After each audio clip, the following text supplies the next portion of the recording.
यहाँ पे सबसे पहले हम लोग ग्रेविटेशन चैप्टर क्लास 9 में डिस्कस करते हैं क्वेश्चन नंबर 2। तो क्वेश्चन नंबर 2 में अभी आपके पास लिखा हुआ है, why is the weight of an object on the moon 1/6 its weight on the earth। तो बच्चों, जैसा कि आप जानते हैं कि मैंने आपको लास्ट टर्म पे डिस्कस करके बताया था कि वेट और मास में दोनों में डिफरेंस होता है, और अगर आप डिफरेंस दोनों देखना चाहें तो दोबारा आप देख सकते हैं कि मास की जो एसआई यूनिट होती है वो केजी होती है, लेकिन वेट की एसआई यूनिट होती है न्यूटन। तो अब आपको इसी से क्लियर हो गया होगा कि जो मास होता है वो बेसिकली क्या है, is the quantity of matter contained in the body. और वेट क्या है, weight is the force of gravity acting on the body. तो मैंने आपको बताया था कि कभी भी अगर हम फोर्स ऑफ ग्रेविटी की बात करते हैं तो इसका मतलब जिन दो बॉडी में अट्रैक्शन हो रहा है उन दो बॉडी में से एक बॉडी आपकी अर्थ होती है, तब हम फोर्स ऑफ ग्रेविटी कहते हैं। लेकिन जब हम फोर्स ऑफ ग्रेविटेशन की बात करते हैं तो फोर्स ऑफ ग्रेविटेशन में दो बॉडीज में से एक बॉडी क्या होती है, आपकी अर्थ नहीं होती है, वो दो जनरल बॉडीज होती है। तो जब दो जनरल बॉडीज के बीच की हम बात करते हैं तो उसमें फोर्स की वैल्यू क्या होती है, उसमें फोर्स की वैल्यू होती है G m1 m2 upon r square. ये फोर्स ऑफ अट्रैक्शन है दो जनरल बॉडीज के बीच में। लेकिन यही फोर्स ऑफ अट्रैक्शन, यही फोर्स ऑफ ग्रेविटेशन को हम लोग कहते हैं फोर्स ऑफ ग्रेविटी, जब m1 m2 में से एक मास हमारा अर्थ हो जाता है।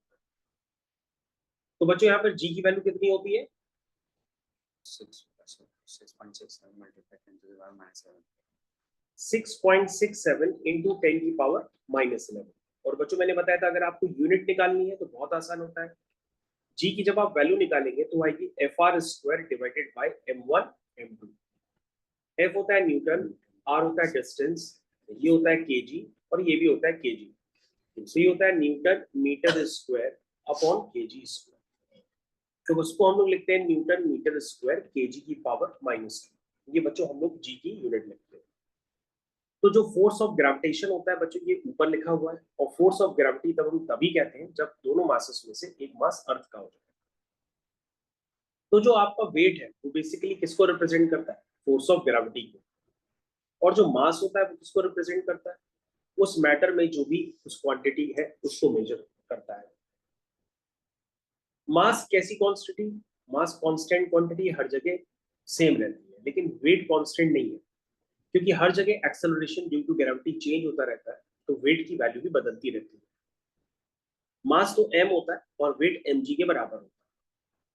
तो मास का कोई मैग्नीट्यूड होता है, लेकिन वेट के पास मैग्नीट्यूड भी होता है एज वेल एज डायरेक्शन भी होता है। मास की जो यूनिट होती है वो केजी होती है, लेकिन अगर हमारे पास वेट की यूनिट पूछी जाए तो उसकी ऐसा यूनिट न्यूटन होती है। मास जो होता है वो बेसिकली इनर्शिया होता है बॉडी का, वेट जो होती है basically measure of the gravity होती है।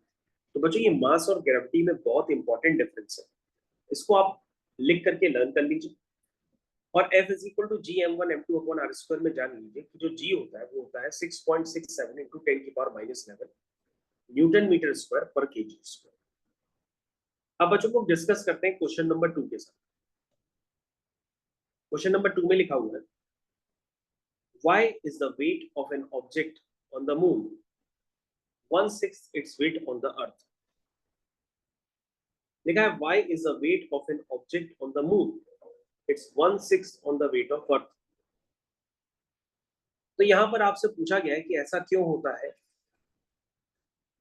जो अर्थ पे वेट है अगर मान लीजिए वो W है, तो मून पे जाते ही वो वेट W/6 हो जाता है, यानी कम हो जाता है। क्यों हो जाता है, इस बात को एक्सप्लेन करने के लिए सबसे पहले आप यूज करेंगे कि अर्थ का मास है me, जो सबस्क्रिप्ट में E लिखा हुआ है वो अर्थ को रिप्रेजेंट करता है, m जो है कैपिटल M वो मास को रिप्रेजेंट करता है। तो me is the mass of the earth and m be the object on the surface of earth, जिसका बच्चों मैंने आपको लास्ट टर्म पे डायग्राम भी बना के दिखाया था। मैंने कहा था यहाँ पे कोई अगर ऑब्जेक्ट होता है सरफेस पे, और अगर वो ऑब्जेक्ट अर्थ की सरफेस पे रखा हुआ है तो दोनों के बीच की जो डिस्टेंस होती है वो अर्थ की रेडियस के बराबर होती है। और अर्थ का मास जो होता है वो हमेशा उसके सेंटर पे होता है, और ये स्मॉल ऑब्जेक्ट का मास है जिसको हम स्मॉल m कह सकते हैं।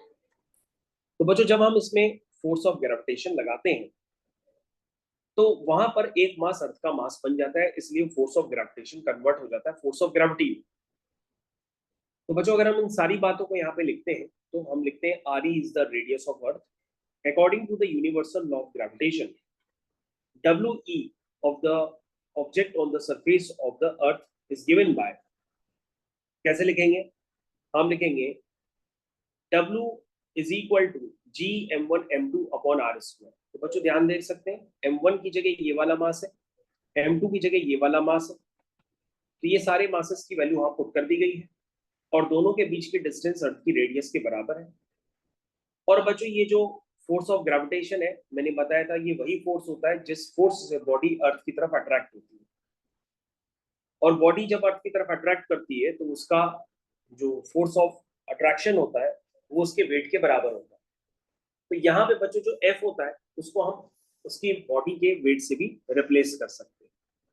तो ये जो फोर्स ऑफ ग्रेविटेशन होता है उसमें यहाँ पे हम F को रिप्लेस कर सकते हैं, किससे?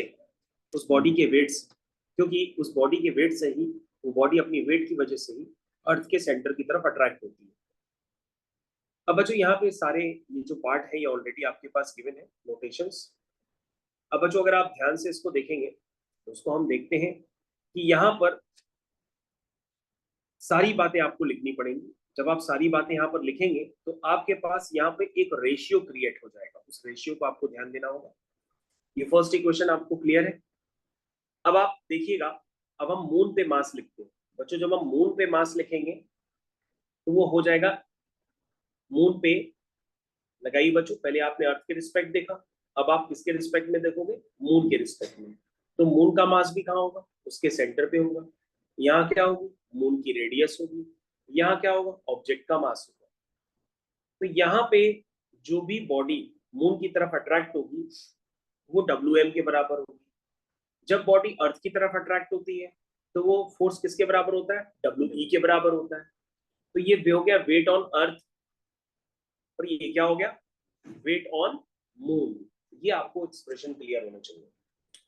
तो बच्चों अगर हम पिछली वाली इक्वेशन को यहीं पे लिख देंगे तो ये बन जाएगी W E is equal to G M E M divided by R E square. ये बच्चों हो गई इक्वेशन 1 और ये हो गई आपकी इक्वेशन 2।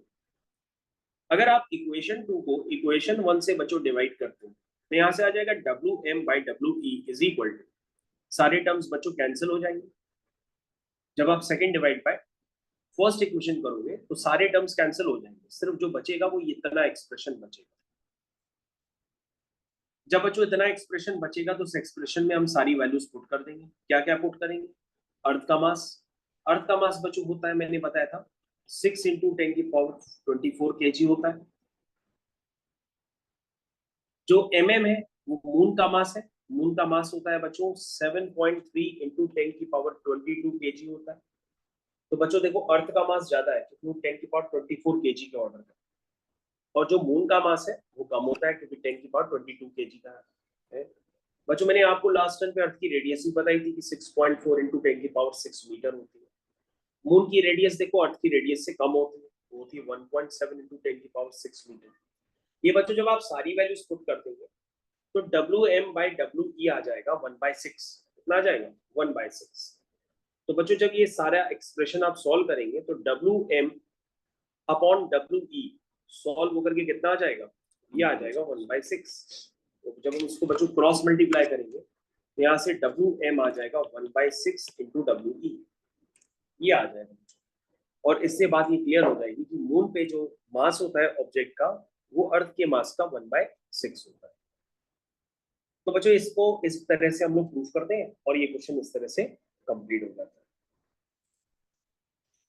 तो ये क्वेश्चन है बच्चों, और इसमें बच्चों जो कैलकुलेशन इन्वॉल्व होता है वो आपको करने की जरूरत नहीं है, सिर्फ वैल्यूज पुट करके नियर अबाउट उसको 1/6 कर लेते हैं। इस तरह से बच्चों ये क्वेश्चन किया जाता है।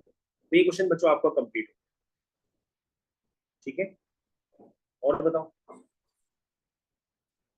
क्या बच्चों आगे थ्योरी के क्वेश्चन है, तो आप अपने नोट्स जो है पहले वो बना के लाइए, फिर हम आपके साथ डिस्कस करते हैं।